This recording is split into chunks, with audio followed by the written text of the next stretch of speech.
entrando Já tem várias pessoas, exatamente. Então a gente agora aguarda... começamos a gravar, não é? Isso, Então, vamos aguardar 2 a minutos. gravação aqui. Tudo certo, então. A Legal. gente aguarda aí um pouquinho. Nós das 13 horas. Temos 16 Isso. participantes já. Exatamente, é. 9 na audiência e 7 panelistas. Uhum. Muito bem. Felipe, você está onde? Está na USP? Está em São Paulo? Na USP, estamos aqui em São Paulo, junto com o Mazon, não no mesmo lugar, né, Mazon? Porque a pandemia não nos permite, mas compartilhamos, por enquanto, da mesma instituição, né, Mazon? Ontem e anteontem eu estive aí. Presencial Hoje eu estou já. falando aqui de casa, que é mais tranquilo do que lá. Lá é tanta correria que Já tem uma determinação de Tem determinação de presencial já na USP, não? Como? Já tem uma determinação de presencial, de retorno presencial na USP, não? Veja, cada unidade está decidindo isso daí, né? No caso da FEA, nós vamos ficar ainda no online este ano,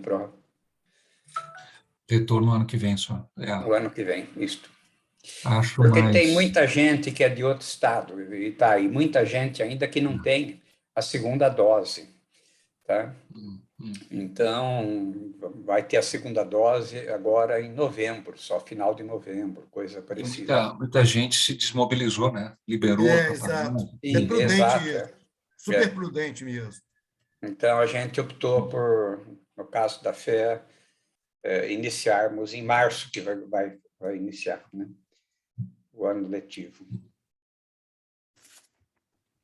Isso se nós não formos acometidos, né? Como está sendo hoje na Europa, Estados Unidos, né? No retorno. Uma quarta onda, né? Vai saber lá eu, né? Porque, olha, está todo mundo agora aí já, por exemplo, Rio de Janeiro e outros estados já estão liberando o uso de máscara, tudo isso daí. Todo mundo, e no Réveillon e Carnaval vai ser um Deus nos acuda, viu?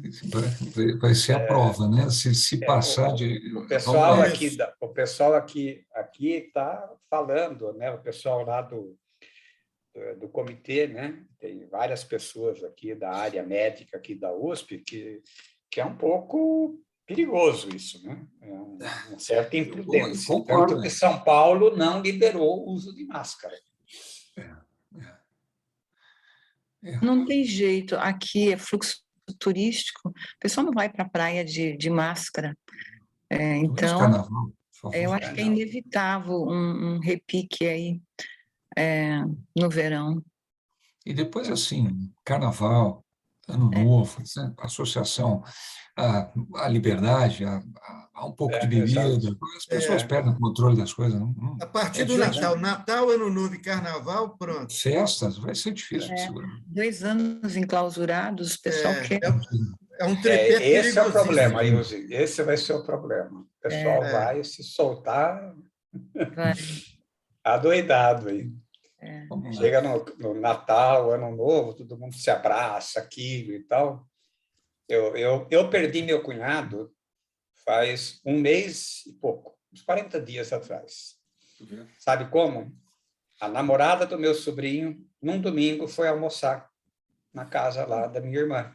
É silencioso. Então, na mesa estava a minha irmã, meu cunhado, a filha da minha irmã e 2 netas. O meu sobrinho e a namorada. Ela não sabia de nada, passou para todos, inclusive para as 2 netas, uma de 13 anos e uma de 8. É duro. Meu cunhado é diabético, hipertenso, obeso e ex-fumante. 4 comorbidades, né? Ficou 42 dias entubado e veio a falecer. Com 2 doses, hein? Estava com as 2 doses. Você vê, né? Vamos lá, né? Cruel. Felipe, eu acho que a gente pode bem, começar, vamos lá, né? Acho que a gente pode Isso, começar, porque são lá. 13h03, então, pessoal, oficialmente aqui nós vamos abrir, né, o nosso painel aqui das 13 horas, o painel número 2, CNPq, avaliação de bolsas de produtividade em pesquisa e financiamento do CNPq. Tenho o prazer aqui, né, de estar com os membros do Comitê de Assessoramento do CNPq, o professor Hudson, o professor Marcelo Perim, a professora Ilse Maria Bauren e o professor José Afonso Mazon, a quem eu agradeço imensamente dedicar e tirar um pouquinho desse tempo, que eu sei que agora é um tempo forte de avaliação, de que não tem tempo para dormir, de ver todas, né, as avaliações para chegar lá aos vereditos. Então, agradeço imensamente dedicar esse tempo aqui para compartilhar um pouco com a comunidade aqui do CEMEAD, um pouco aí das avaliações dos projetos, né, de produtividade do CNPq e fazer alguns comentários gerais. Nossa atividade aqui vai ter uma primeira apresentação aqui do grupo, o pessoal que vai fazer, né, uma apresentação geral. Primeiro o professor Ailson vai fazer uma apresentação, depois eles vão fazer comentários aqui, e quem quiser fazer perguntas, coloca no Q&A, no Q&A, não no chat, por favor, tá? Coloca sempre no Q&A, e aí depois, no final, tendo espaço lá, a gente vai responder essas perguntas, tá bom? A gente solicita que coloque no Q&A, porque no chat fica poluindo lá a tela, e aí em algumas apresentações o pessoal fala, mas não estou conseguindo ver o que está lá no slide, porque às vezes vai aparecendo, né? Então, se colocar no Q&A, é até melhor também para a gente poder selecionar. Então, professores, sejam muito bem-vindos aqui, todos que estão aqui nos assistindo, toda a comunidade CEMEAD aqui nos assistindo, também muito grato pela presença aqui, espero que seja muito proveitosa esta atividade. Professora Ilse, fique à vontade. Obrigado. Obrigada, Felipe. Agradecemos a coordenação do CEMEAD, a oportunidade do comitê poder falar um pouco do trabalho que nós realizamos. Então, nós vamos falar justamente de duas chamadas, uma que terminou agora e que a gente foi surpreendido hoje, né, que prorrogaram o prazo para divulgação do resultado, mas que nós já encerramos a avaliação, e o outro que é o PQ, que nós estamos trabalhando e temos prazo até final do mês para concluir. Então, o Perim está passando para mim os slides, vou pedir para ele passar um slide. Pode passar, Perim. Então, o comitê, a gente fala, o comitê CAAE, né, que é justamente administração e economia. Embora seja um comitê só, mas as verbas e os critérios não são os mesmos, ou seja, o CNPq, a diretoria do CNPq já define quanto que vai para a economia e quanto que vai para a administração. Então, na administração, nós temos, então, eu que estou falando, Ilse Maria Beuren, que sou a coordenadora do comitê, o Hudson Fernandes Amaral, que é da Uni Horizonte da UFMG, Marcelo Gatterman Perim, da FGV, e o José Afonso Mazon, né, da USP. Da economia, nós temos Daniel, que é da UNB, o Fábio, da USP Ribeirão Preto, a Carmen Aparecida, que é da Universidade Federal Fluminense, e o Frederico Gonzaga Jaime, que é da UFMG. Então, esses são os membros, mas a gente tem contado com participantes nas avaliações, dado a demanda que a área da administração e contabilidade tem. A economia tem uma demanda menor, mas a administração e contabilidade cada vez está crescendo mais. E vou apresentar alguns números aí depois para a gente estar olhando isso, como é crescente a nossa demanda. Pode passar, Perim. Aqui, então, o objetivo, né, do encontro, a gente preparou um material, mas a gente vai trabalhar com uma certa informalidade aqui, para a gente poder fazer uma dinâmica melhor. Então, de fato, a gente quer dar transparência ao trabalho do CAAE, né, que é importante a comunidade saber qual que é o trabalho da gente, até onde vai a nossa liberdade, ou enfim, que às vezes a gente está lá de fora e não entende bem por que algumas coisas acontecem, né? Apresentar os critérios para a concessão das bolsas PQ, apresentar os critérios para a concessão de recursos do edital universal. No caso do PQ, a gente está com novas regras, né, que valem para 2021 até 2023, e o edital universal, que veio com uma modalidade bastante diferente do passado.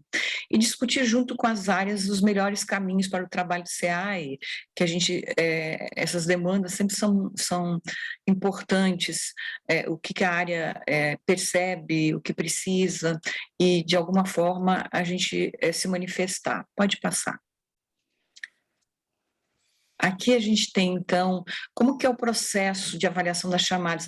Eu coloquei do PQ, mas ela é muito parecida em todas as chamadas. Então, primeiro tem a submissão da proposta por parte do interessado via formulário eletrônico, plataforma Carlos Chagas.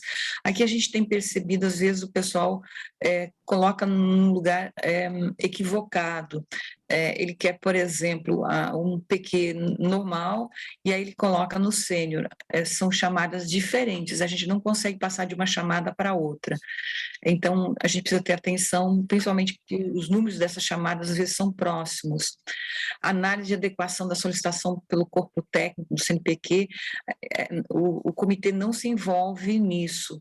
Se tiver algum requisito técnico não atendido, é o COSAI, né, o pessoal do COSAI que analisa isso. Já vem para a gente dizendo se tem conformidade ou não. Distribuição das solicitações aos pareceristas ad hoc é feita pelo corpo técnico do CNPq.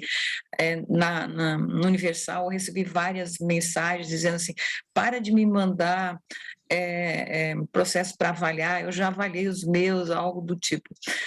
Mas não é o comitê que faz isso, é a área técnica que faz a distribuição como tal. E todos, né, recebem propostas para avaliar.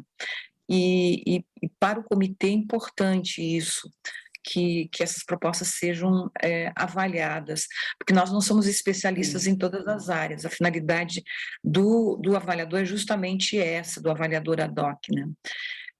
E a gente tem, então, a avaliação da consultoria ad hoc, ela serve de subsídio e análise pelos comitês. Agora, ela não compõe a nota final da proposta. Se a gente for olhar o PQ, ele nem mesmo tem espaço para o avaliador colocar a nota. Quem dá a nota final é o comitê. Isso dá esse trabalho que estamos fazendo aí neste momento, trabalhando até 3, 4 horas da manhã para a gente, em meio às outras atividades, dar conta, né? Pode passar, Pelinho. Então, eu coloquei como sendo PQ, mas todas as chamadas têm esse mesmo procedimento. Quem pode concorrer a bolsas de produtividade em pesquisa? A gente sempre concorre para a bolsa de produtividade, a gente não fala nível 2 ou nível 1. A gente concorre para PQ, independente onde você estiver, se você é nível 2 ou é nível 1, você concorre para a bolsa PQ. Então, a atividade principal do bolsista precisa ter vinculação formal em instituição com atividade contínua de pesquisa e ou ensino em nível de mestrado e ou doutorado. Então, esse é o primeiro requisito que, inclusive, a área técnica subsidia a gente em relação às instituições que podem entrar nesse conto. Quanto ao proponente, então, para bolsas PQ, tem o tempo de obtenção do título de doutor ou livre docente, né? Então, para o nível 2, pelo menos deve ter 3 anos, né, de o título de doutor. Então, a gente conta, eu coloquei ali 2018 para essa chamada, 2018, 19 e 20, porque foi submetido em 2021, então esse ano estaria fora. Então, quem obteve o título em 2008 pode concorrer. E no nível 1, ter obtido o título de doutor ou livre docente até o ano 2013, então há pelo menos 8 anos que a gente espera aí uma trajetória diferente, né?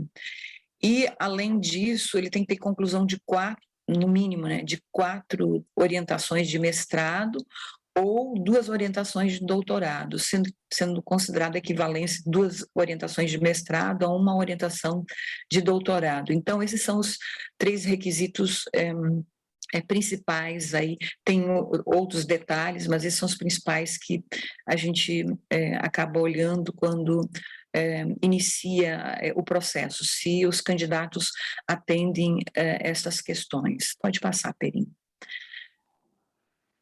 Aqui a gente tem, então, o que norteia a nossa avaliação. Nesse último edital, e isso é importante, a gente sempre lê o edital. O que diz o edital? A gente lê o que vai ser avaliado naquele edital.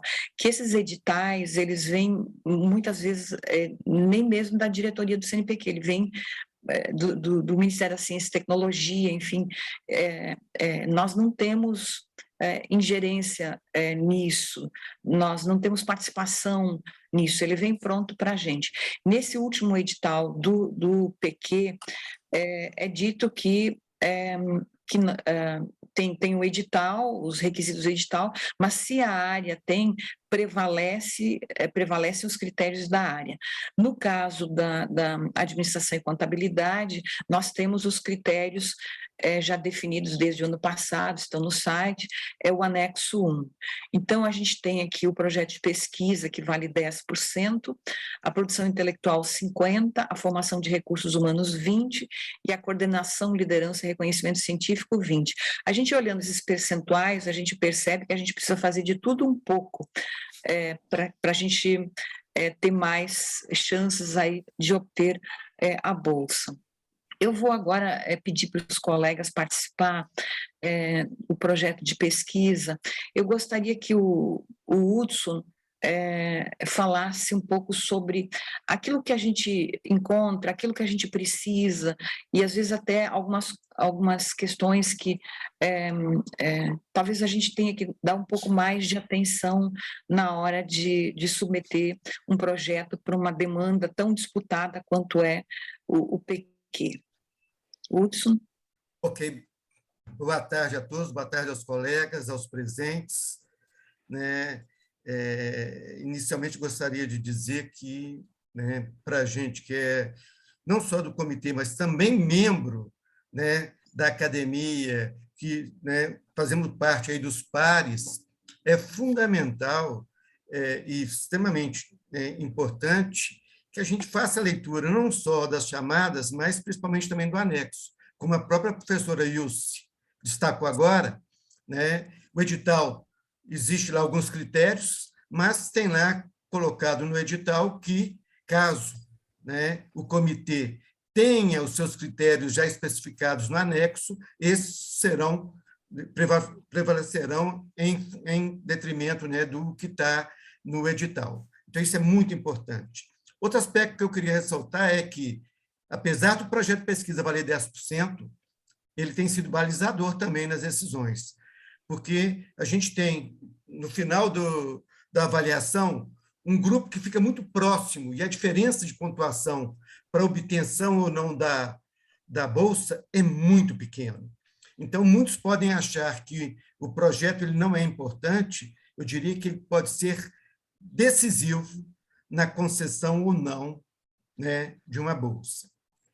Outro aspecto que eu gostaria de ressaltar com relação ao projeto de pesquisa está vinculado um pouco, né,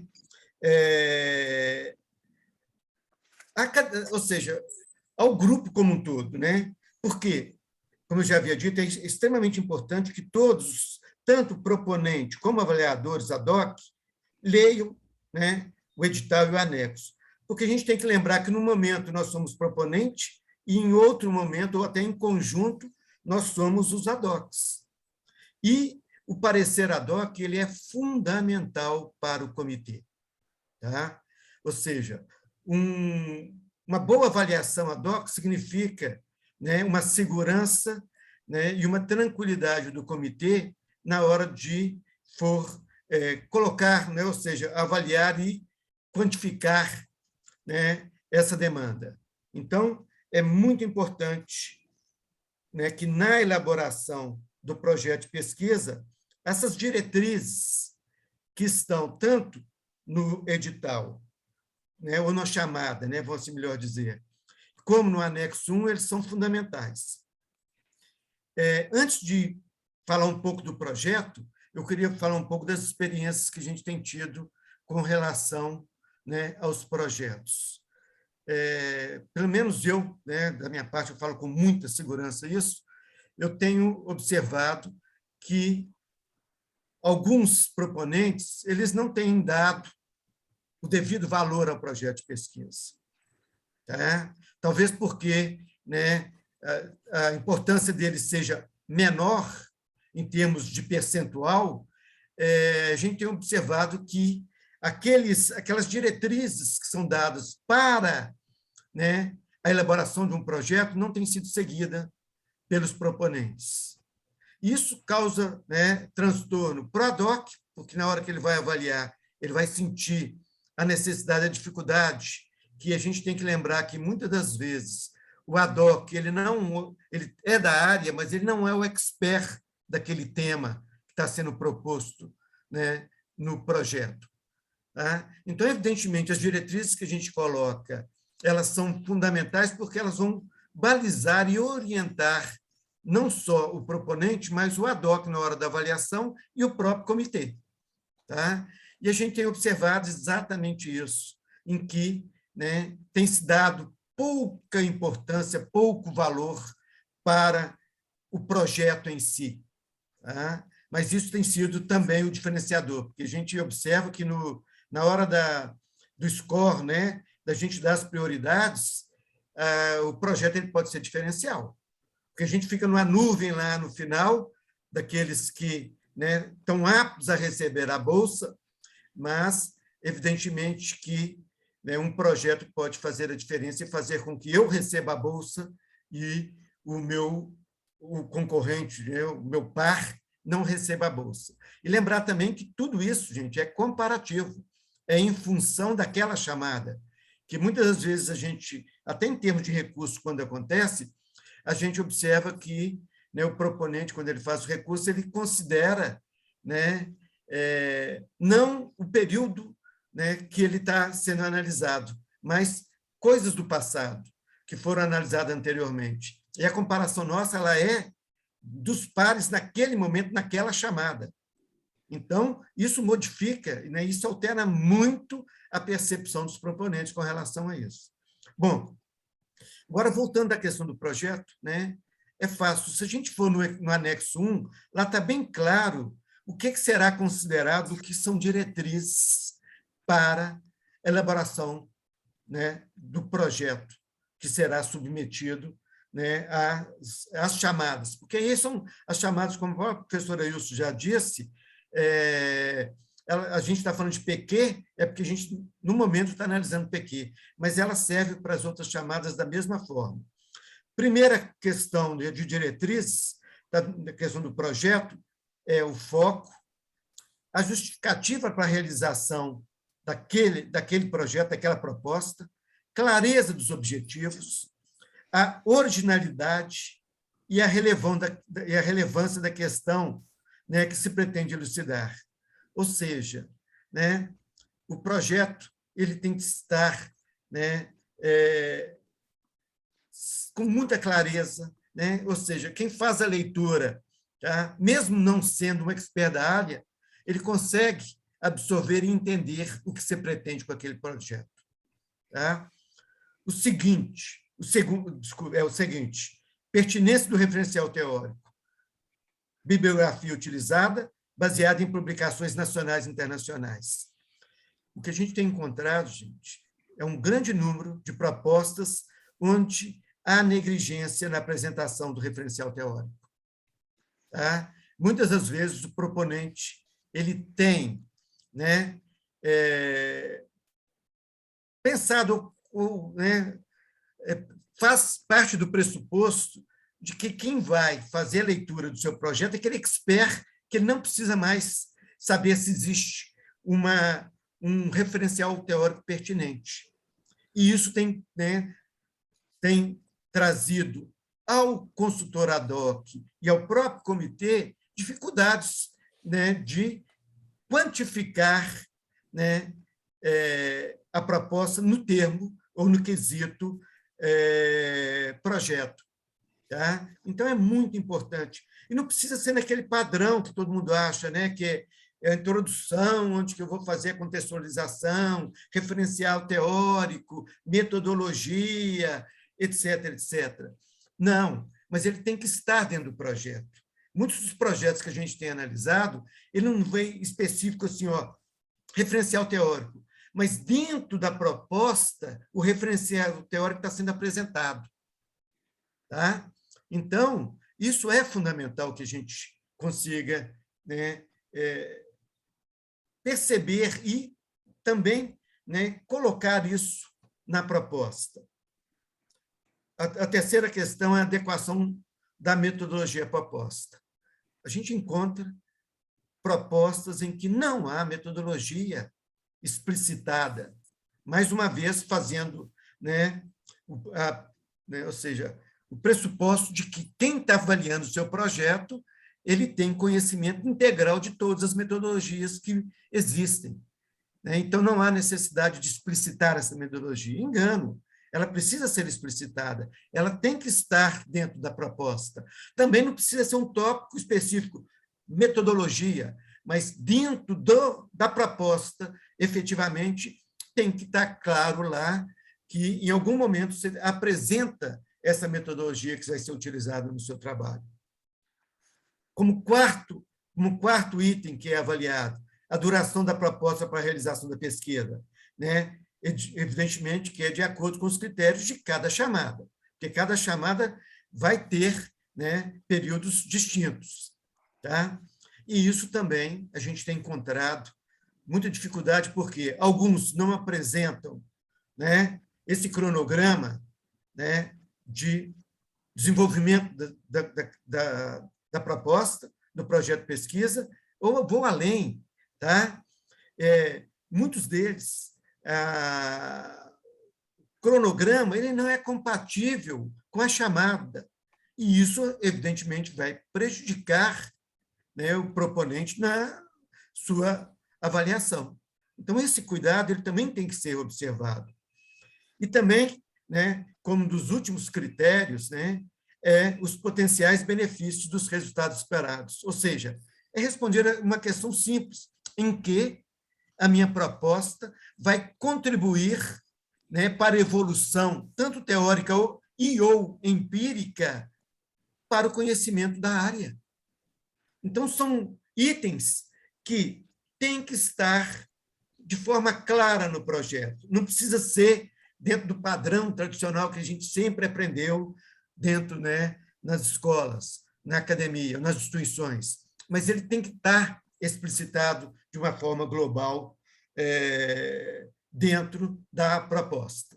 Aí seria isso que eu acho que seria importante, né, que a hora que as propostas fossem preenchidas, esse cuidado fosse, né, percebido pelos proponentes, porque vai facilitar a avaliação do ad hoc e do comitê. E lembrando que, mais uma vez, nós somos esse grupo, ou seja, em momentos nós seremos proponentes e em momentos nós seremos os ad hocs. Seria só isso, professor Wilson. Obrigado aí pelo momento que vocês estão dedicando, que é bem importante para a gente e para toda a comunidade. Obrigada, Hudson. Eu acrescentaria à sua fala a importância também do avaliador ad hoc na proposta, a leitura da chamada, quais são os requisitos e como ele pode nos ajudar, porque o ad hoc ele é selecionado justamente pela sua especialidade, e se ele consegue dar algum subsídio para o comitê, isso ajuda sobremaneira. Além disso, às vezes a gente recebe um recurso dizendo assim, olha, um ad hoc gostou do meu trabalho, o outro não gostou, mas, de fato, o comitê, quando isso acontece, ele dá esse terceiro parecer, ou seja, nenhuma proposta é balizada em apenas um parecer. A gente sempre tem 2 pareceres, e se eles estiverem divergentes, uma pessoa ou 2 do comitê acabam avaliando essa proposta também, né? Então, assim, o avaliador ele tem um papel fundamental nisso da avaliação, né, do projeto, certo, Hudson? Perfeito, professora. Ótimo esse destaque aí. Realmente é muito importante essa questão mesmo. Ok, obrigada. Agora, então, o segundo item, né, que é 50% da avaliação, e acho que o Hudson destacou, é importante, a gente pensa que 10% não é muito, mas pode ser o diferencial. Agora, a produção intelectual é 50%. Eu vou chamar o professor Perim para contribuir nesse item, que é onde a gente tem algumas nuances, o comitê nem sempre tem as informações disponíveis da forma como precisava. E aí a gente precisa se organizar, e é um trabalho à parte que o comitê precisa fazer para, de alguma forma, conseguir capturar a produção intelectual dos proponentes. Professor Perim, por favor. Obrigado, Ilse. Boa tarde a todos. Eu agradeço ao Felipe, ao SEMEAD também pela oportunidade. Eu acho que esse tipo de debate é importante para a gente trazer do comitê o esforço que a gente tem, a seriedade com que a gente traz esse assunto, né? É um esforço definitivamente enorme da nossa parte. É um tempo exíguo, é um conjunto de informações que a gente tem que tratar com muito cuidado. E aqui, até para responder uma pergunta que está lá no nosso question and answer, o Leonardo Escuira, ele faz uma pergunta se vale a pena submeter o pedido para produtividade, e como o caso dele ganhou e depois foi cancelado por questões de recursos. Tem isso também, né, gente? Assim, não é que eu posso dizer, sim, sempre pode. Sempre pode, nós estamos vivendo isso, eu acho que nunca vivemos uma situação tão assim, frágil em termos de recurso como agora. Né? Todos vocês estão lendo, nós lemos notícias diariamente, estamos vendo o que está acontecendo. Né? Dinheiro que é retirado de ciência e tecnologia, da educação, para fazer outra coisa. Claro, são prioridades estabelecidas pelo governo atual, ou o governo de plantão sempre, e o legislativo que define. Então, é possível. Nós não sabemos nem se o dinheiro do Universal vai ser liberado. Está no jornal aí, você comentou agora, né? Que foi postergado assim que seja liberado o recurso. Assim que seja liberado o recurso. Então, a gente convive com isso. De qualquer maneira, todo o trabalho que a gente faz de avaliação, ele oferece o mérito, ele reconhece aqueles que são candidatos e que têm mérito. A destinação de verba foge do nosso controle. O comitê não tem inferência sobre a alocação de recursos. Tá? Se o recurso vai ser disponibilizado ou não, nós não temos. Sequer sobre o edital nós temos inferência. Né? O edital vem para que a gente cumpra. Né? Então, sendo específico aqui sobre a produtividade, né? Sobre especificamente a produção, que é o item mais valorado, né, ou de maior valor, 50% da análise, da nota que a gente dá para os projetos. Eu vou compartilhar, como fiz antes, enquanto o Hudson comentava, o que eu compartilhei ao comentário do Hudson é o anexo. Né? Este é um anexo do edital, portanto, é um documento, é uma lei, né? É o que rege o edital. Esses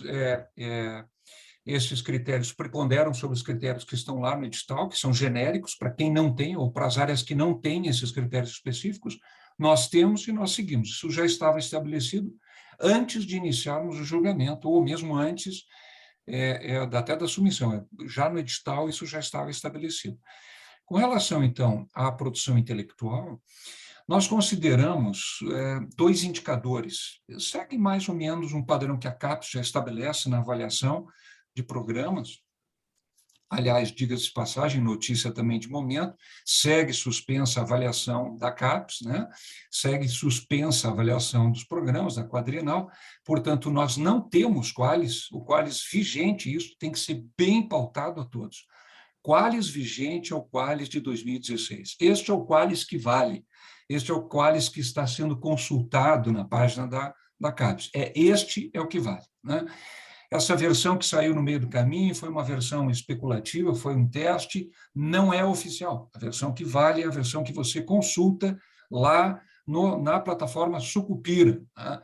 Isso que é o Qualis. Qualis de 2016, né? Da avaliação que foi feita em 2017.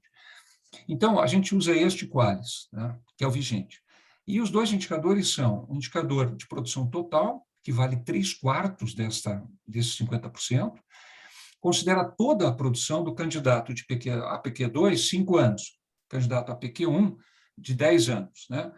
Quer dizer que não, isso aqui também vale uma pontuação, uma nota, que não há um candidato a PQ1, um outro a PQ2, né? Nós fazemos toda a avaliação como se todos fossem PQ2. Aqueles que despontam ao topo, eles são analisados para ingresso em PQ1. E aqueles que são de PQ1 vigentes, eles são analisados como PQ1, portanto, 10 anos, né? Então, o que muda é o período, 5 ou 10 anos. Então, o indicador de produção total leva em conta toda a produção nos 4 estratos superiores, né? A1, A2, B1 e B2, o Qualis vigente, né? Não temos ainda o Qualis novo, que vai ser, os 4 superiores serão A1 a A4, não é isso ainda. Então, nessas 4 estratos superiores, nós consideramos e valoramos toda a produção, com maior valor para A1, A2, B1, B2, nessa sequência.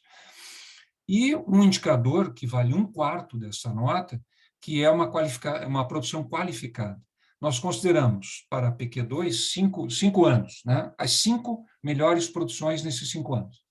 Produção total dos 5 anos, é o primeiro quesito, o primeiro indicador, e os 5 melhores produtos, né? As produções para a produção qualificada. Aí isso vale 1/4 da nota. Ainda, novamente, nos estratos superiores, os 4 superiores. Para que essa distinção entre total e qualificado?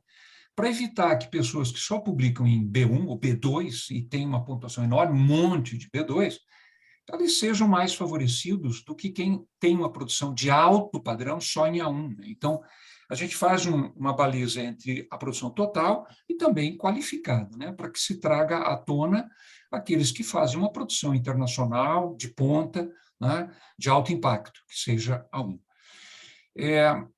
Aqui vale um comentário de que muitas ou parte da produção ainda não está qualificada, vamos dizer, aquilo que não entrou no Qualis até 2016, a gente procura fazer um ajuste dessas produções que não estão no Qualis ainda, né, por acaso não aparecem no Qualis, porque não houve produção naquele período de avaliação do Qualis. A gente usa os critérios vigentes, né, ou com base nos critérios vigentes deste Qualis atual, a gente faz uma qualificação daquelas produções que não estejam ainda presentes no Qualis, portanto, respeitando os mesmos padrões, né, de JCR, de H e SPEL, como seria se essa produção estivesse dentro do Qualis vigente. Para não prejudicar ninguém, fazemos isso para todos, né, para todas as publicações. Então, a fórmula é simples, né? Você calcula a sua produção total, 3/4. A sua produção qualificada, 5 produtos nos 5 anos, ou 10 anos para PQ1, vale 1/4. Vale comentar aqui que o comitê, e isso eu acho importante em qualquer um dos quesitos, não só neste, o comitê tem uma visão agregada, ela tem uma visão geral.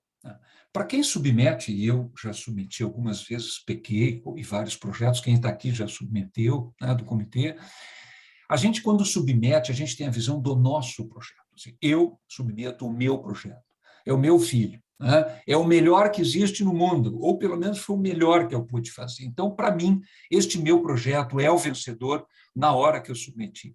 Para o comitê, o teu projeto, ele é entre 300 projetos de PQ que nós temos agora para examinar. Então, o comitê examina o agregado. Há uma ponderação, particularmente nesse quesito de produção intelectual, nós fazemos análise de outliers, nós fazemos uma análise de quartis, percentis, né, para ver o deslocamento, porque isto é meritório e é uma competição, portanto, os melhores é que levam, né? Isso faz parte do edital, isso. É um edital competitivo. Então, nós fazemos todo tipo de teste para evitar tendências que desvirtuem um comportamento geral. Portanto, o teu projeto, que é perfeito aos teus olhos, né, e o meu, eu considero sempre, eu faço o meu melhor antes de submeter. Quando eu submeto, eu acho que assim, cheguei no ápice, agora eu fiz o meu melhor, submeto. Pode ser que ele não seja o melhor. E eu acho que a gente tem que ter isso em mente. É uma análise competitiva. Tá? Então, tenho em mente, quando esta comissão, e as comissões que eu trabalhei até hoje, me orgulho de dizer que os meus colegas, nós sempre temos uma visão agregada, séria, competitiva, respeitosa. Né? Os nossos pareceres tendem a ser contributivos para que se melhore, para que a gente possa mostrar que, se você não foi vencedor nesta competição, há um indicativo ali de onde melhorar. Né? E tenho a certeza que, se você não recebeu neste edital uma bolsa, na próxima você pode conseguir. Né? Então, há um processo de evolução. Eu não ganhei minha PQ na primeira, não ganhei minha Universal na primeira, eu submeti muitas vezes. Então, não desista, submeta. Né? Vamos tentando, vamos melhorando. Né? Nós estamos sempre abertos a conversar, pelo menos da minha parte, eu estou sempre aberto a conversar com quem quer que seja sobre o processo, sobre o que pode melhorar. Né? Mas, de novo, a nossa avaliação é do conjunto. E, neste conjunto, prepondera aquele, dentro dos critérios e dentro dos dados que nós temos, o que está no topo. Lembrem, nós recebemos os dados do CNPq. O CNPq colhe os dados, particularmente para esse quesito, que vale 50% do currículo Lattes. Eu já ouvi vários comentários de colegas. Mas eu fiz isso, eu fiz aquilo. Sim, você fez. Só esqueceu de colocar no Lattes. E nós não podemos. Veja bem, uma comissão com 4 pessoas, mais um ad hoc, né, que no caso é o professor Moser que colabora né, sempre com atenção, com esforço, né? Nós somos 5 pessoas e nós temos que avaliar 311 pedidos de PQ. Não é humanamente possível ficar verificando fora do Lattes, no Google, para ver se você, que esqueceu de colocar o seu produto no teu Lattes, você merece atenção. Eu acho que também nós temos que ter esse esforço. Atualize o seu Lattes, sempre. É daí que vem o dado para a análise, particularmente do PQ. Né? Bom, meus comentários... Perim, você me permite lembrar o pessoal que o Lattes é o congelado na data de submissão. Exatamente. É aquele momento. Então, assim, se você atualizou depois, mais uma fase. Um dia depois, já era. Já era. Né? Então, há um rito, há uma lei, que é o edital, e nós procuramos seguir à risca esse edital. E um último comentário, até para invadir o comentário do Hudson anterior e da Ilse, para reforçar. Todos que já ganharam alguma coisa, além de CPQ ou Universal, algum dinheiro do governo, tem por obrigação contratual, é uma declaração, vocês não sabem, mas vocês assinaram isso quando botaram um xizinho, ao aceitar o termo de outorga do dinheiro que vocês receberam público, que vocês têm uma contrapartida de avaliação. Todos nós temos. Então, faça essa contrapartida, porque nós recebemos de ad hoc, assim, um esforço enorme dos ad hocs, fazendo várias avaliações, ótimas avaliações, mas também recebemos avaliações assim. O projeto é bom, pode aprovar. O que eu faço com uma avaliação desse tipo? Para que serve um comentário? Então, não faça esse comentário. Né? É o que eu digo aos meus colegas. Se é para dar uma frase de análise desse tipo, não faça. Recuse. Recuse, não faça. Seja um pouco mais assim, altruísta. Né? Pare, tire um tempo, faça uma avaliação. A gente precisa dos parceiros, dos colegas, para fazerem uma boa avaliação.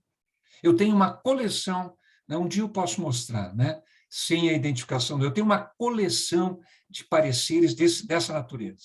Eu vou botar, eu tenho vontade de fazer um quadro na minha sala. Né? Você não faz nada, frases sem uso. Então, e não são poucos.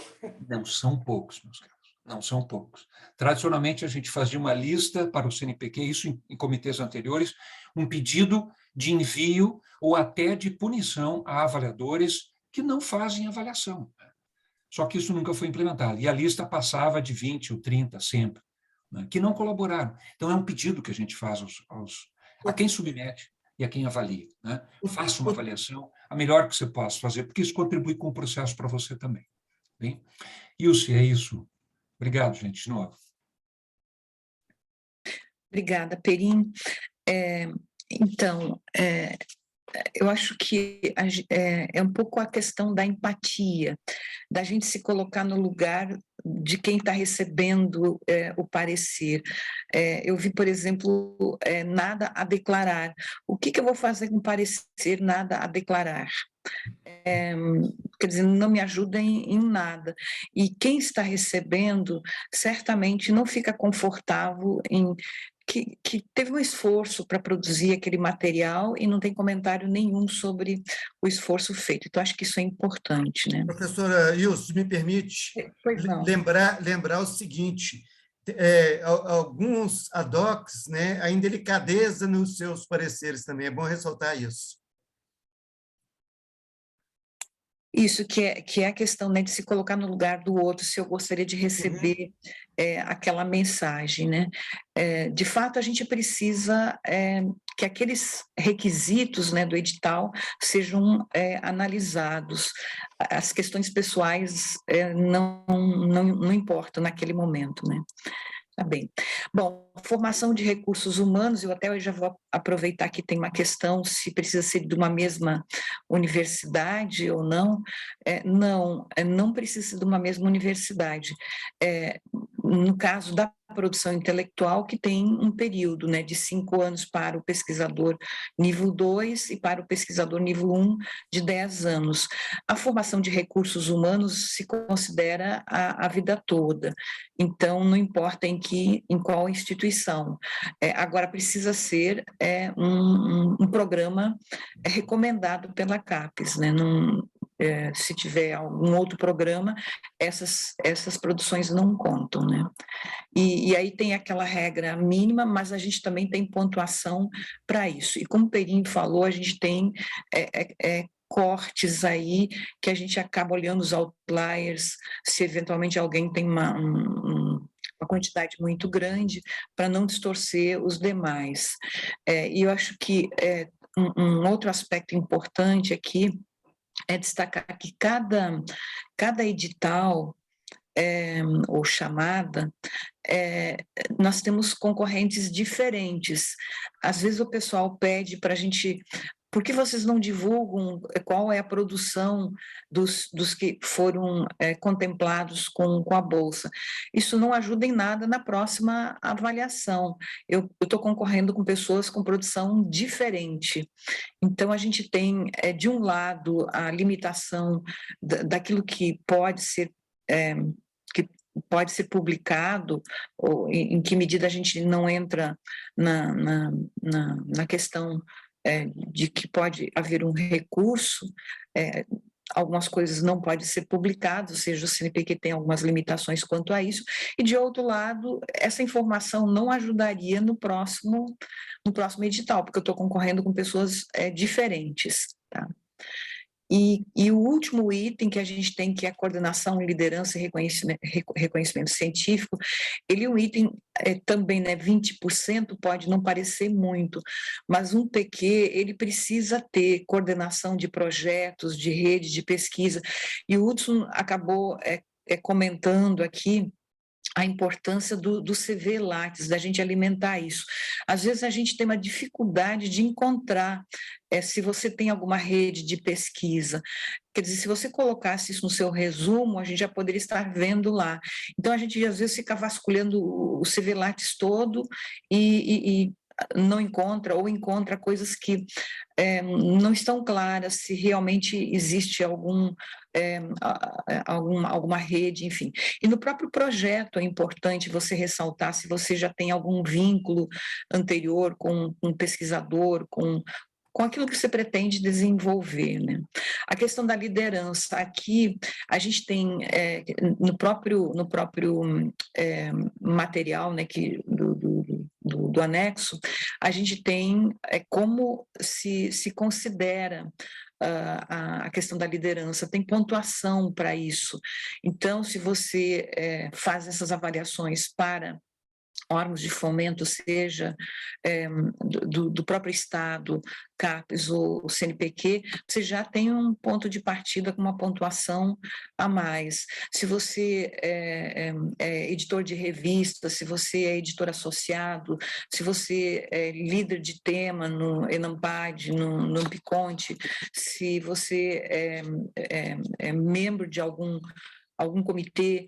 Então, a liderança ela é muito considerada no caso do PQ, né? E o reconhecimento científico, quer dizer, qual é o teu papel na comunidade científica, o quanto você é reconhecido, o quanto você contribui, o quanto você, de alguma forma, tem algum reconhecimento.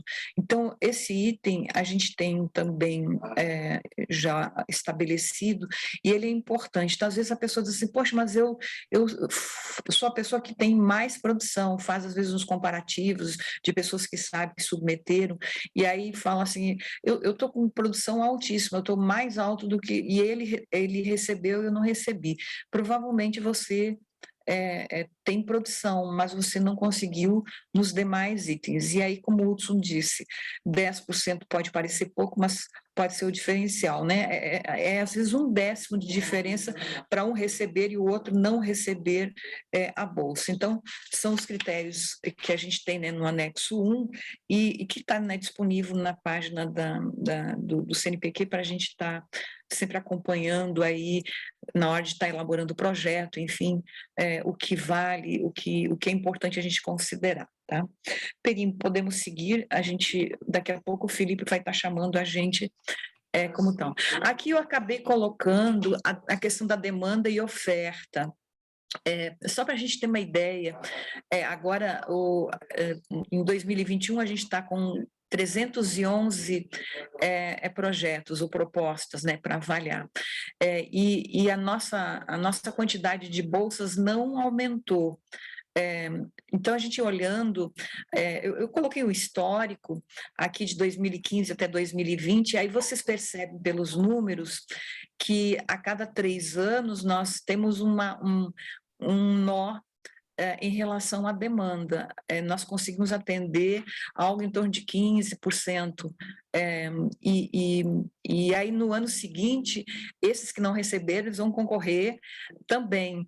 Então, tem uma quantidade maior de bolsas, por exemplo, neste ano 2021, mas a gente não tem um adicional. E isso é algo que em todas as atas nós registramos e também nós sempre aprovamos mais do que a cota recebida, ou seja, quando nós começamos a avaliação, nos é informado, vocês têm tantas bolsas e vocês têm tantas propostas, e a gente sempre aprova mais propostas do que a gente recebe de bolsas, para induzir, né, a diretoria do CNPq de que a área da administração e contabilidade não está sendo atendida. Se a gente fizer um comparativo economia e administração, nós temos o dobro de demanda e temos a metade das bolsas comparativamente à economia. Então, isso é um histórico que a gente não está conseguindo reverter. E nas atas, a gente acaba, de alguma forma, sempre destacando isso, que nós precisamos de mais bolsas. E aí preocupa especialmente o comitê quando pessoas da área não submetem. Então, a chance da gente perder é enorme.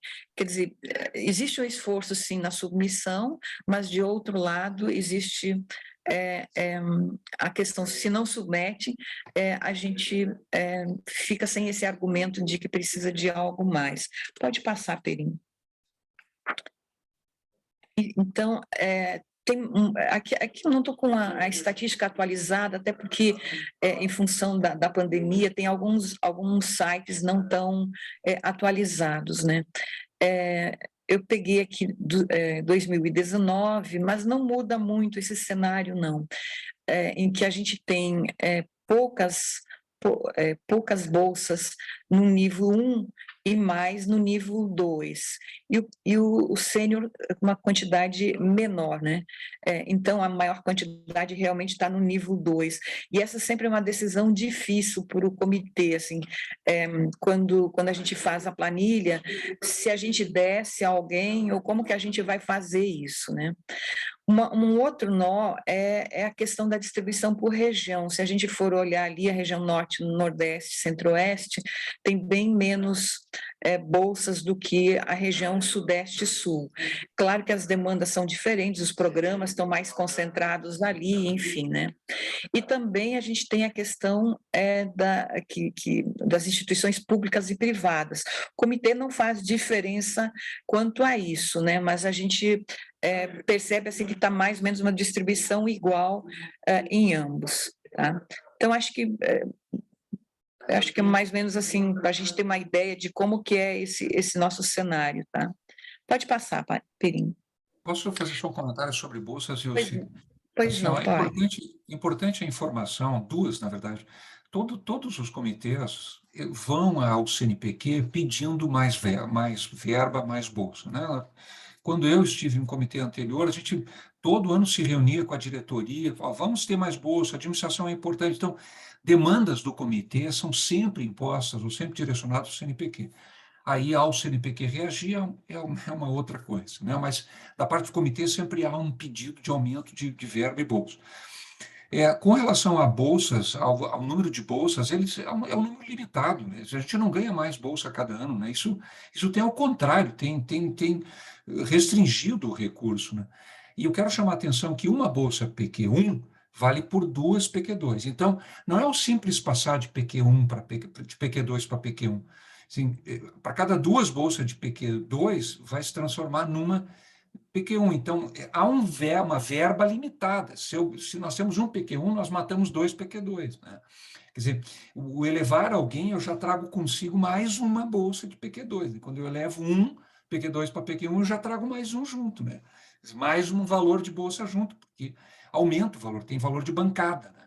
Além do valor da bolsa. Então, é importante a gente saber que nós temos já não é mais um cobertor curto, né? Nós estamos lidando com um paninho de enxugar prato, né? Isso é uma coisa, o recurso está ficando mais escasso. Isso é um dilema que nós lidamos sempre, né? Então, nós também temos que equilibrar essa questão. É isso, Ilse. Obrigada, Perim. A gente estava falando, né, do PQ, agora falar um pouco do Universal, e aí o Universal ele teve uma modalidade diferente em relação às outras chamadas. E uma das coisas que o comitê percebeu de novo, nessa questão do pessoal. Eu sempre fiz desse jeito, só que desta vez não tinha projeto, tinha formulário. Eu vou pedir para o Mazon entrar e falar um pouco em relação a esses cuidados necessários quando a gente tem essas mudanças e justamente um formulário tão enxuto como a gente teve agora nessa última demanda. Professor Mazon, pode falar? Ok, boa tarde a todos. Nós concluímos aí a semana passada, né? Aí o julgamento, né? Aí das propostas do edital universal, né?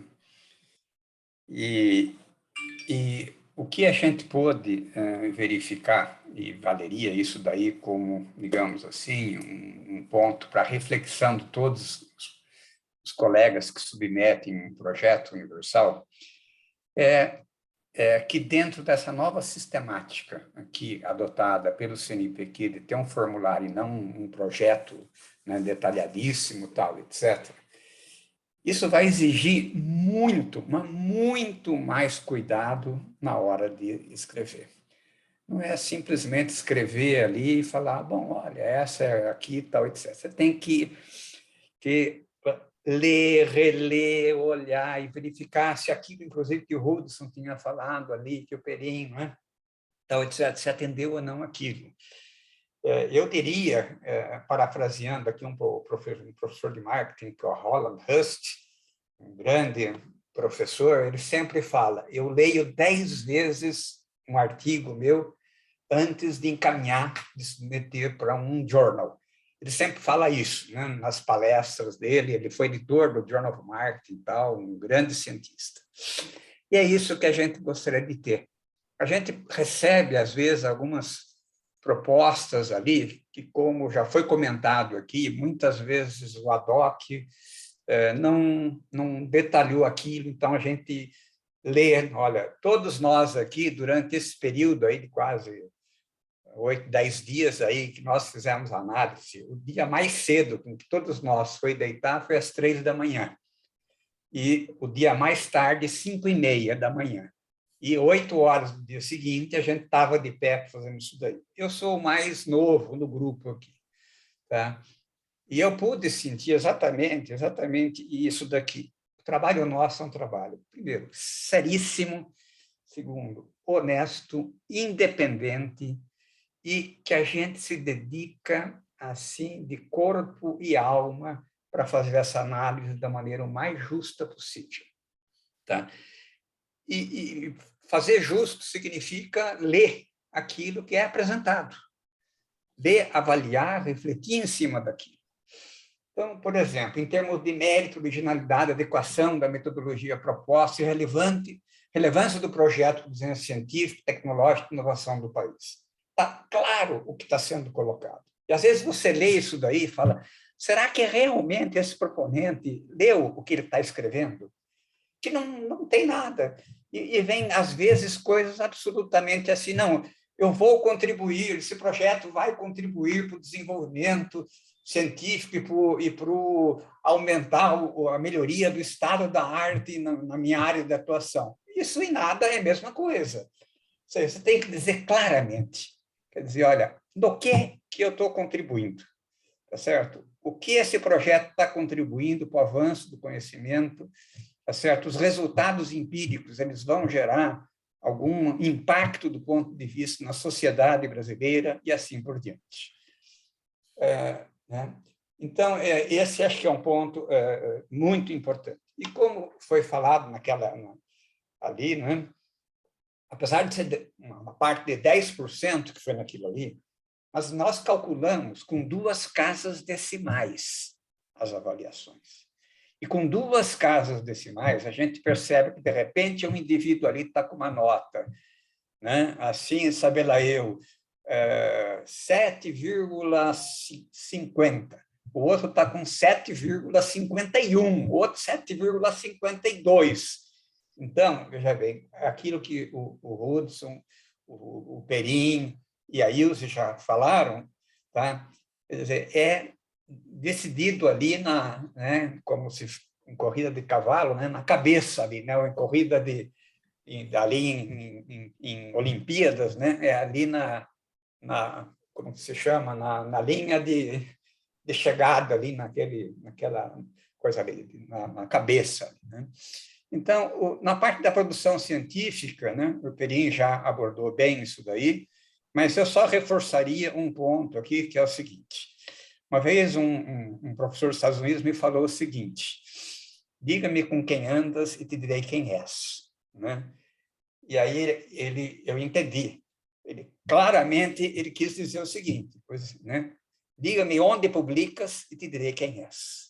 Então, se você publica B3, B4, B5, não sei o quê, pode ter certeza que, né, vai ser pouco considerado. Então, se possível, vai lá para produção sempre em A1, A2, né, como foi colocado, B1 e B2 são esses 4 estratos que são mais considerados.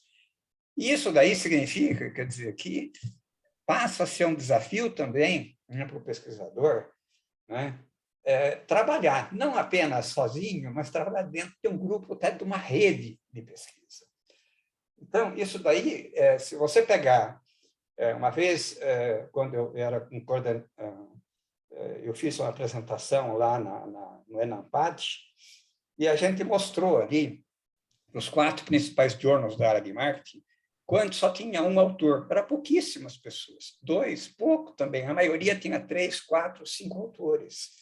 Então, um monte de grupos de pesquisa, inclusive de escolas diferentes, etc., principalmente agrega nisso daí também pessoas, né, aí de redes, né, de pesquisa até internacionais. Adequação do cronograma de entrega, aqui, esperados como resultado do projeto. Não obstante, primeiro é o seguinte, muitas pessoas fazem um cronograma absolutamente genérico, que não agrega nada. Detalhe o cronograma. Mostra que você planejou o que você pretende fazer, teu estudo. Às vezes o indivíduo vem assim, revisão da literatura, tá certo? Aí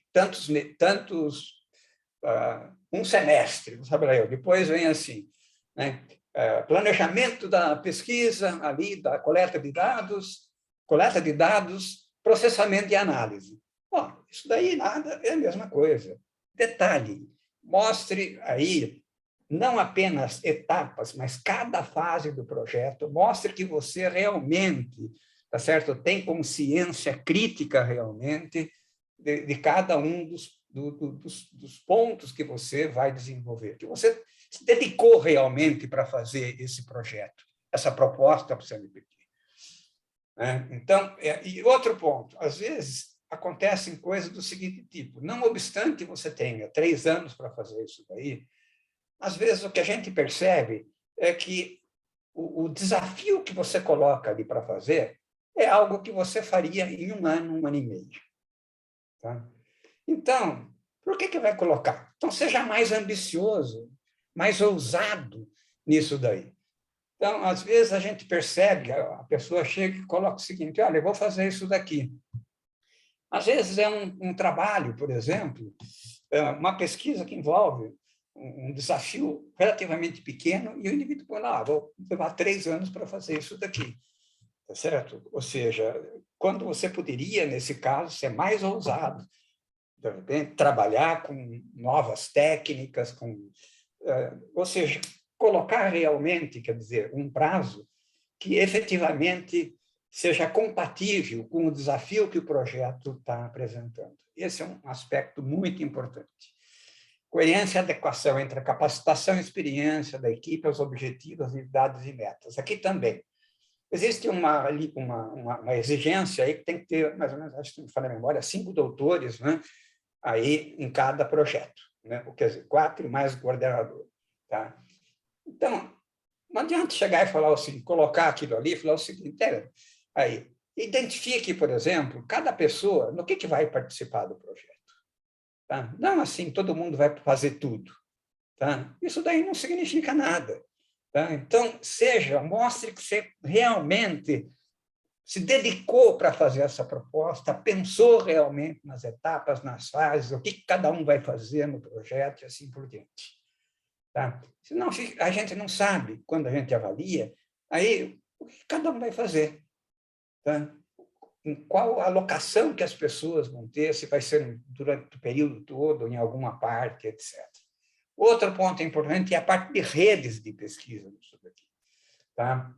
Às vezes as pessoas chegam e falam, não, nós temos aqui convênio com a Universidade de Harvard, convênio com a Universidade lá em Grenoble, na França, por exemplo, algo desse tipo, tá certo?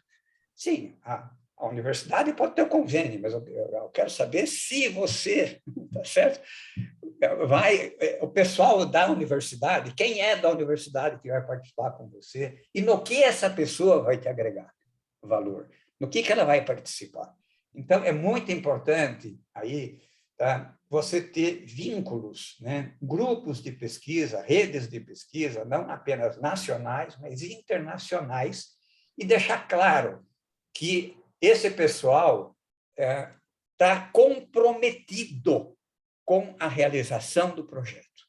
Não é simplesmente escrever e falar, temos isso aqui. Não, ele vai participar nisso, naquilo, etc. E ele está comprometido, efetivamente, com o desenvolvimento do projeto e com os produtos daquilo, artigos que serão publicados, isso e aquilo.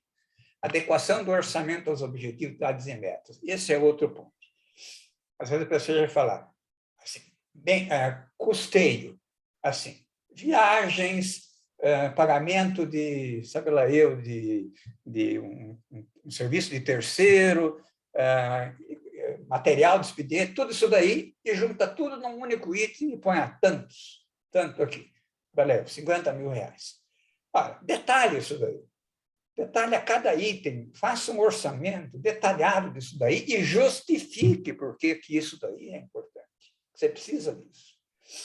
Né? Em bens de capitais, né? Que é outro item que tem ali que a gente observou muito nesse edital, e eu estou participando pela primeira vez, me surpreende muito.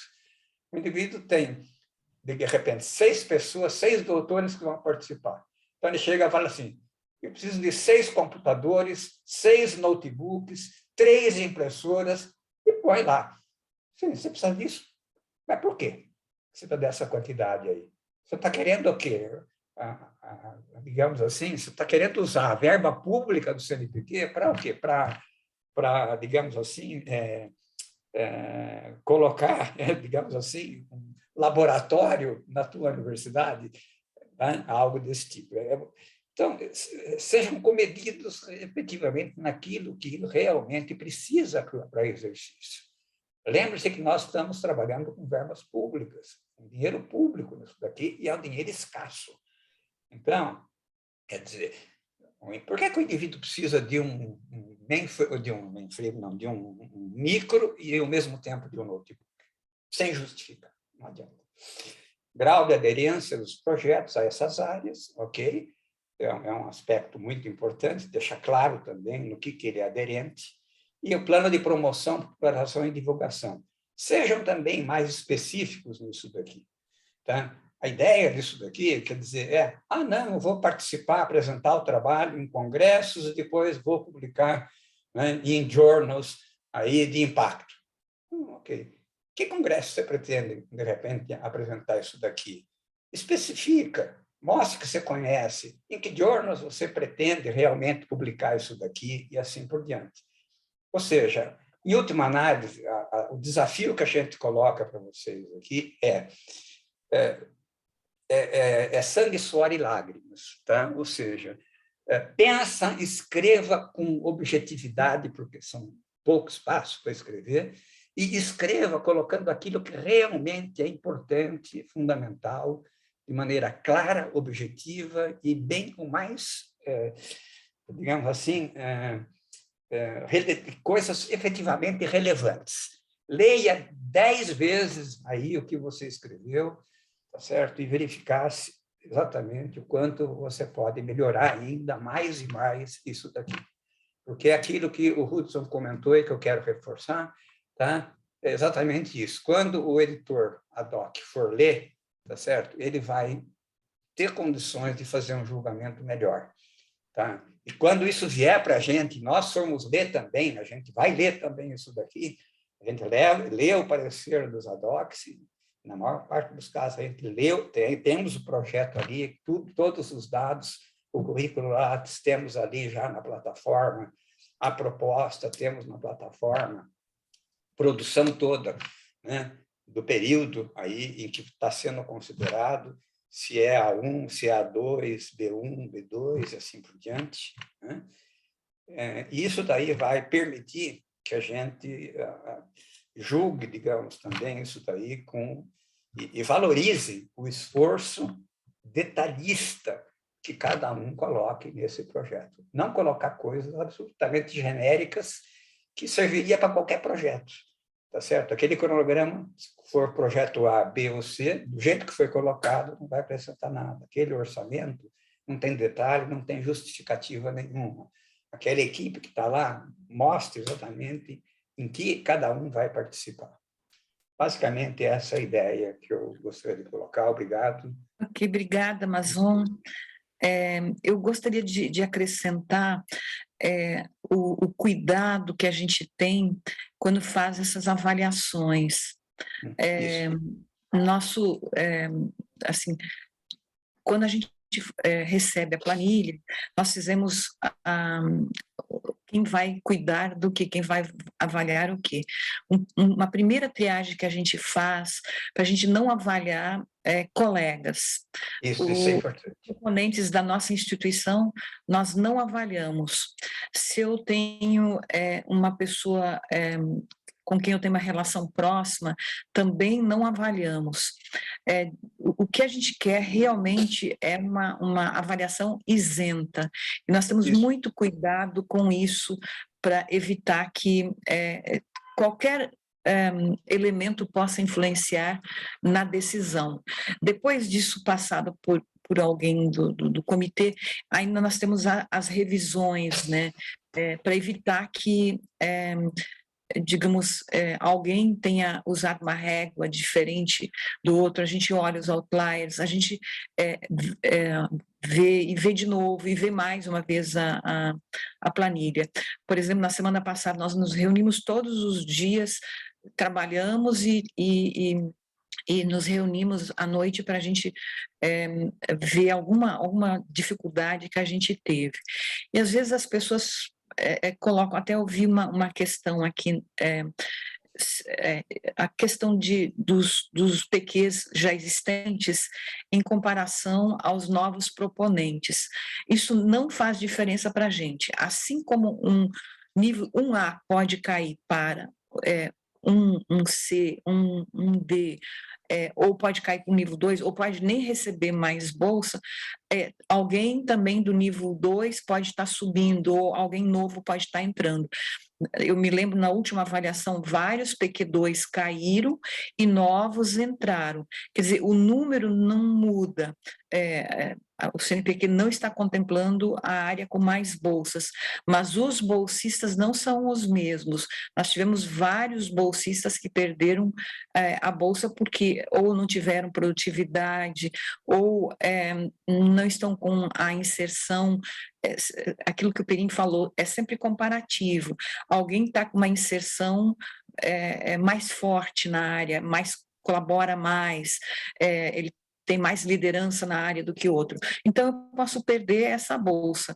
Assim como a gente está hoje classificado, na próxima submissão de projeto, eu posso estar perdendo esse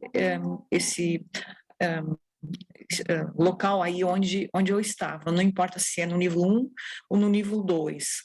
Eu posso sair do nível 1 para nada, como eu posso sair do nível 1 dentro das 4 categorias, ou eu posso cair para o 2 ou simplesmente não ganhar bolsa. Então, é importante, às vezes as pessoas falam de que quem tem bolsa fica sempre com a bolsa e quem não tem chances. Não é verdade isso.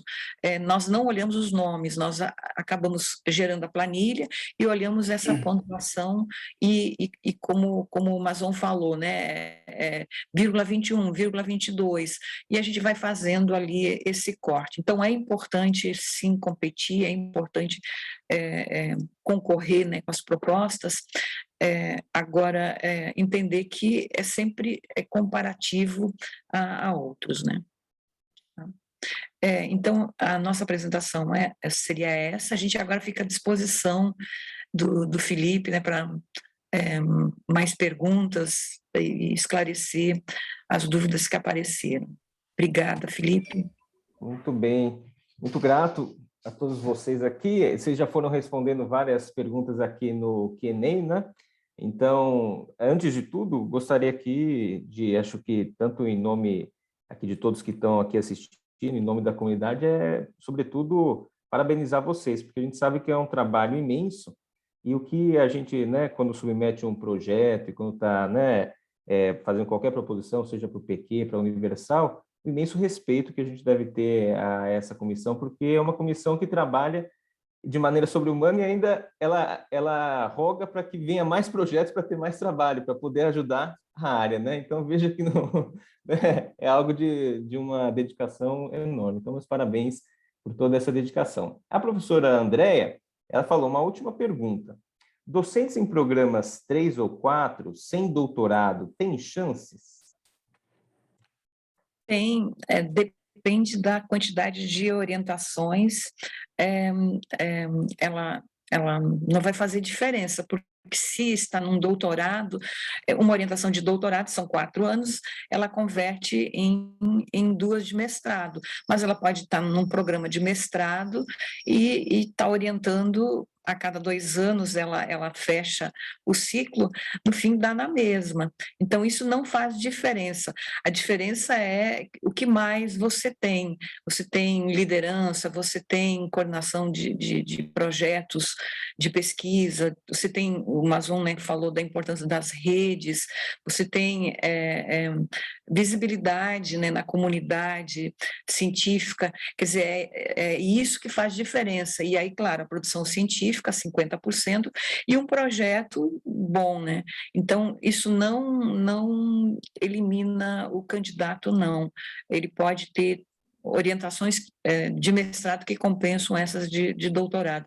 A gente, às vezes, vê pessoas assim que já não estão mais com, digamos, tanto vigor, tanta dedicação, muitas vezes elas perdem ali, ou seja, elas orientam menos, mesmo tendo a condição de orientar no doutorado, mas ela já não pretende mais se dedicar tanto, e ela pode perder a bolsa por conta disso. Então, muito, depende, né, do que eu estou fazendo. Eu queria, se me permite, Felipe, eu fazer um adendo, assim, eu acho que não é, quem fez a pergunta, André, assim, de experiência pessoal minha, não é o edital, não é a avaliação que pode ser a questão, porque para nós é indiferente isso, né? É o quesito que vai ser considerado, é o que você apresenta. Eu acho que é mais o ambiente que tu tens é que te favorece ter essas coisas para participar, né? Um programa 3, ele é 3, veja, quase pelos mesmos quesitos na CAPES do que os quesitos que a gente aplica aqui, por produção no programa, por rede. Então, a pessoa que está envolvida num programa 5 ou de excelência, o ambiente propicia, quase que arrasta a gente a publicar mais, a ter rede e tal. Então, eu diria assim, do ponto de vista do edital, nenhum impedimento para alguém ser de programa 3 e que tem um mestrado ser PQ. Mas do ponto de vista de vida e de profissão, possivelmente tem um pouquinho mais de dificuldade, não com o edital, mas com as oportunidades que o ambiente profissional permite, né, ou propicia, né? Muito bem. Deixa eu ver se tem mais alguma pergunta aqui no Q&A. Acho que está só colocando, né, os comentários, agradecendo as respostas. E acho que é o que também foi, agradeço também por ter colocado aqui também a questão do universal e essa questão do projeto, né? Muitas vezes o projeto se restringe às vezes, né, o proponente se restringe a falar só da teoria lá, mas o projeto é para mostrar essa inserção, né? O universal agora está ajudando, né? Porque ele pôs a caixinha, mas o PQ, que ainda é maior, falar um pouco da inserção, falar um pouco não, né? Falar muito bem detalhado, né, Mazon? Que nem o Mazon colocou, da inserção, de como é que, né, qual é a formação, para onde está indo, né? Porque a formação depende disso, né? E que formação? Também falar que tem 3 mestres formados, isso daí já vem para a informação para vocês, né? Mas e aí, esses mestres? Qual a inserção deles na academia? Como é que, né, está indo dar um subsídio, né? Para que tanto o parecerista quanto o comitê, que na hora tem que decidir, possa, né, entender melhor o que está acontecendo. Então, esse detalhe eu achei bem interessante. E o Universal agora pediu mais, né, pelo que a gente vê, mas acho que isso vale também, né, para aquele projeto, porque às vezes tem 60 páginas, mas as 60 páginas não ajudam, né, muito Exatamente. A gente, inclusive, vê isso, esse formulário, né, do Universal, eu acho que ele é um sinalizador do quanto a gente precisa ter cuidado sobre o que importa no edital. E eu acho que alguns assim, fizeram o projeto tradicional e aí, quando foram ver na página, viram que tinha aquele formulário e chegaram ao ponto de simplesmente estar replicando a informação. Poxa, já há falta de espaço e você ainda replica a informação, realmente faltou atenção. E no caso do PQ, para quem já é bolsista PQ, eu acho que o Felipe tocou bem nisso, a importância de dizer o que você fez com a bolsa. Você recebeu 3 anos de bolsa, fala um pouco o que aconteceu durante esse período de 3 anos de bolsa. Agora, também, de novo, né, não, digamos, fazer 3/4 do seu projeto o que você fez e vai replicando tudo que está no CV Lattes, porque essa informação a gente tem, né? Eu quero saber justamente o que não está ali, que resultados que essa tua proposta trouxe, ou como ela te ajudou, ou como ela ajudou teu grupo de pesquisa, ou tua formação de redes, quer dizer, algo diferente do que está no CV Lattes. Então, conseguir esse equilíbrio quando você está submetendo o PQ e você já foi bolsista, lembrar que você já recebeu 3 anos de bolsa, ou dependendo no nível 1, né, pode ter mais tempo, enfim, bem essa questão, né? Não sei se alguém quer complementar. Eu queria complementar, assim, mais no sentido do universal, que o Felipe comentou do projeto. Assim, eu sei que os recursos estão super escassos, o universal foi em cima da hora, é pouco tempo, então é uma oportunidade que a gente tem que buscar, dinheiro não está fácil, né? Mas, assim, para avaliadores como nós somos, assim, todos com experiência de avaliação, quando você põe os olhos num projeto, você fala, esse time aí nunca conversou nem para tomar café, não se encontraram nunca. Então, assim, de repente aparece um bando, não é uma equipe, é um bando de 5 pessoas. É difícil você botar dinheiro na mão e dar assim, ó, confio neste bando que não... Todos individualmente são pessoas profissionais competentes, mas assim, será que vai funcionar? Quando o Mazon tocou na capacidade da equipe, será que vão se conversar? Será que, o que eles fizeram junto? Então, eu acho que é importante a gente ter a rede de pesquisa que o Mazon tocou.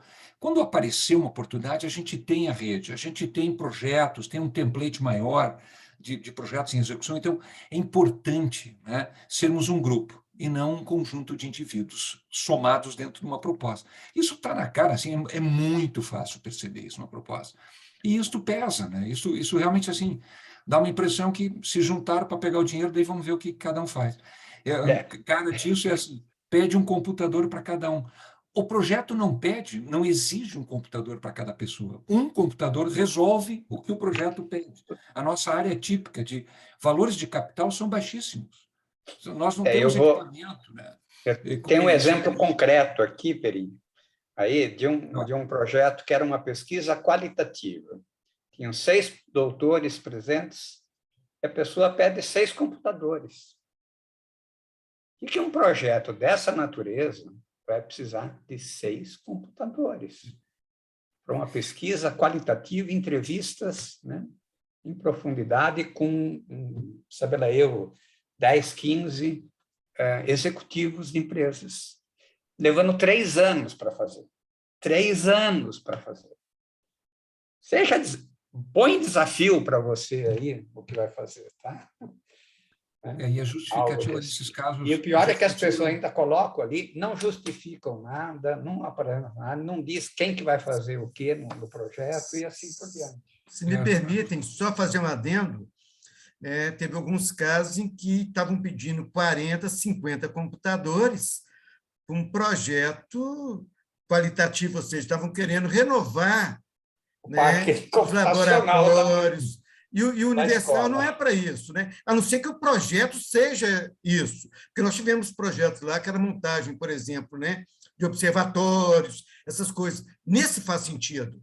Agora, outros que a pesquisa era qualitativa de ir a campo, estavam pedindo 40 computadores, ou seja, é equivocado. Eu só queria fazer um adendo final, gente.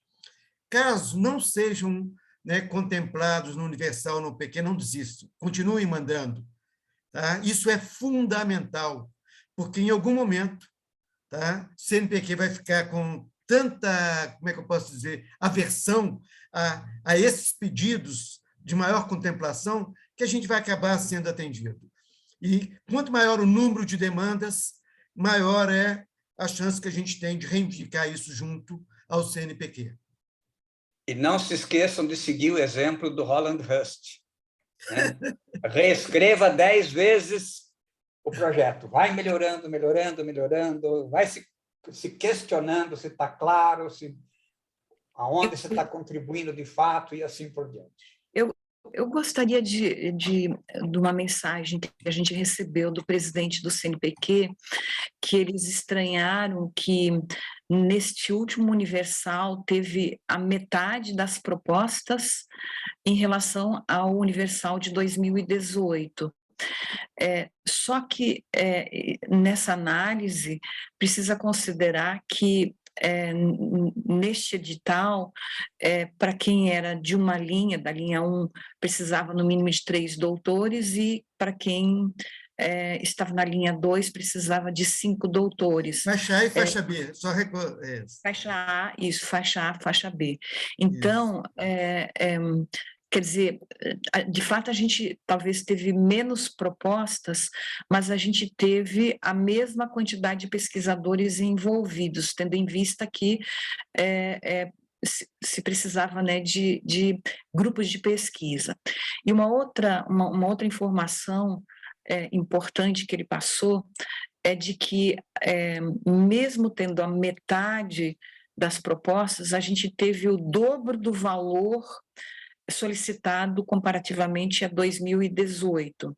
Então, como são redes ou grupos de pesquisa, a gente entende que realmente é necessário um recurso maior. No entanto, quando a gente faz essas avaliações, nós temos um limite de recurso que é colocado à disposição do comitê. E para a gente ter ideia, a demanda ela foi em torno de 3 vezes o valor, o valor demandado foi 3 vezes o valor que nos foi colocado à disposição. Então, mesmo com problemas nos projetos, ainda assim nós tivemos que fazer vários cortes. E tem uma outra característica deste edital do Universal, que ele tenta, de alguma forma, incentivar a região norte, nordeste e centro-oeste. Então, 30% dos recursos tiveram que ser destinados para propostas de proponentes da região norte, nordeste e centro-oeste. Então, às vezes, até com uma pontuação, digamos, menor, mas aqueles projetos foram contemplados porque a gente tinha esse requisito de 30% dos recursos precisavam ser destinados para essas áreas. Então, foi uma ginástica enorme que nós tivemos que fazer para conseguir atender aquilo que está previsto no edital, e também demandas, muitas vezes, assim, demandas legítimas, né, de um recurso solicitado nos projetos. Que a gente falando assim, parece que todo mundo pediu dinheiro demais, mas tinha projetos assim que a gente via que foram cautelosos, fizeram bons orçamentos, mas mesmo assim a gente ainda teve que fazer cortes em função da situação que se apresenta, né? Agora, independente disso, a gente gostaria, né, de deixar a mensagem de que é importante a gente apoiar o CNPq, a gente apoiar a ciência. Se a gente não apoiar, quer dizer, a gente não sabe do nosso futuro. Então, a gente conta com vocês, e como o Felipe disse, dá mais trabalho para a gente isso, mas nós fizemos questão de realizar esse trabalho para que a área continue crescendo, continue se fortalecendo e, de alguma forma, conquiste esse espaço merecido no CNPq. Tá? Eu gostaria, então, em nome do comitê, né, de agradecer essa oportunidade e de nos colocar à disposição. Eu gostaria também da despedida de cada membro do comitê, porque a gente, por um acaso, a gente está na coordenação, né? Cada ano ela gira, então, neste momento, eu estou como coordenadora, mas é um trabalho em equipe. Hudson, já que você está na tela, por favor. Realmente, mais uma vez, só reiterar essa questão, né, de agradecer aí, né, o CEMEAD pela essa oportunidade, que é uma oportunidade da gente estar bem próximo aí dos nossos pares, para que a gente possa ter, pelo menos, tentado, né, transmitir, né, não só a questão da qualidade das propostas, mas da necessidade também da quantidade dessas propostas. Quer dizer, que quanto maior submissão, né, maiores chances a gente tem de, né, talvez no futuro não tão próximo, né, mas que em algum momento a gente será atendido. E agradecer aí aos colegas e a todos, né, que têm, ao longo da história, né, dos comitês, dado a sua contribuição, porque, como a professora própria Ilse colocou, nós hoje estamos no comitê, mas antes de estar no comitê, nós somos, né, nesse conjunto global, né, da nossa comunidade, nessa comunidade nossa científica da nossa área. Isso é muito importante. Obrigado aí a oportunidade. Obrigada, Perim. Da mesma forma, Felipe e ao CEMEAD, muito obrigado pela oportunidade. Pessoal, como mensagem geral ou final, eu queria dizer assim, nós fazemos o que é possível para atender a todos os projetos que nós entendemos que são viáveis, que são execuíveis, que são importantes. Do ponto de vista de quem submete, do proponente, eu faço uma sugestão, foque no projeto, foque em desafios reais, foque em metodologias reais, né?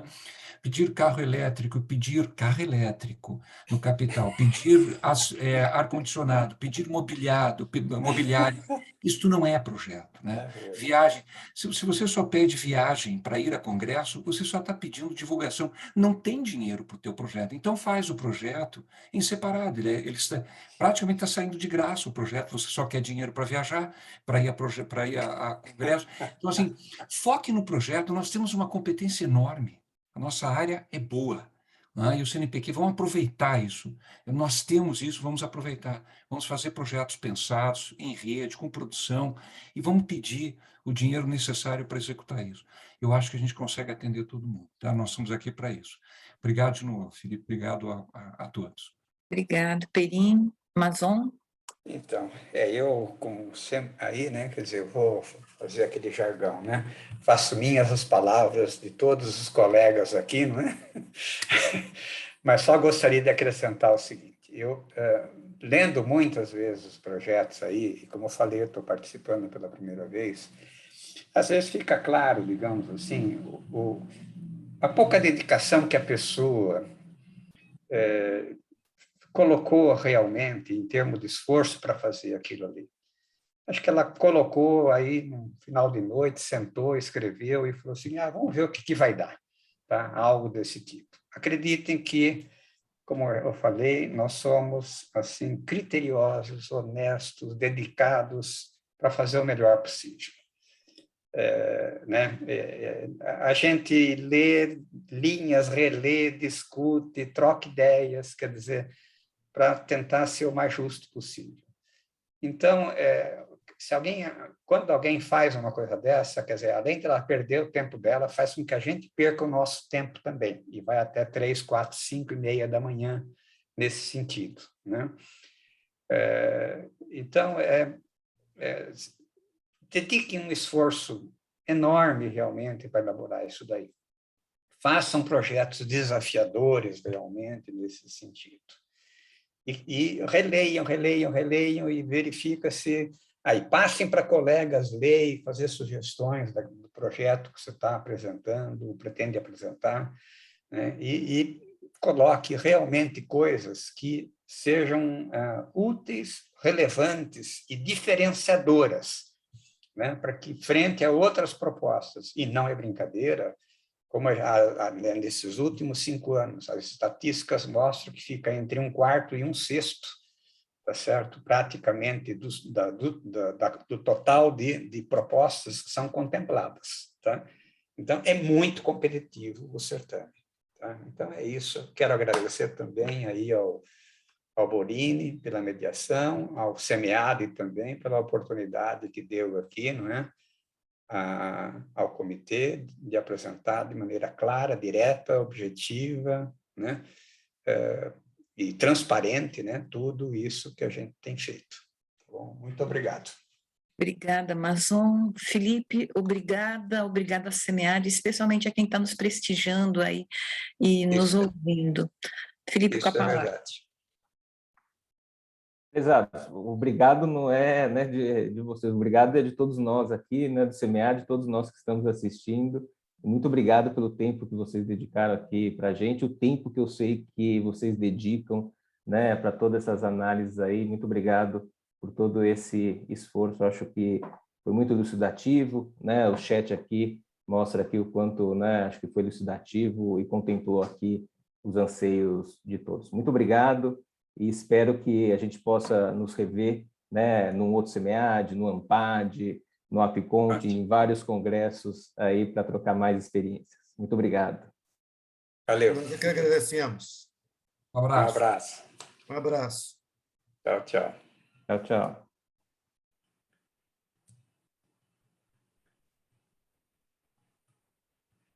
Acho que agora já saiu da... Leonardo, já saiu do... Podemos encerrar a gravação, Leonardo? Vamos, a gente encerra clicando em a sala. For All. Aí a gente já encerra a sala, Tá bom.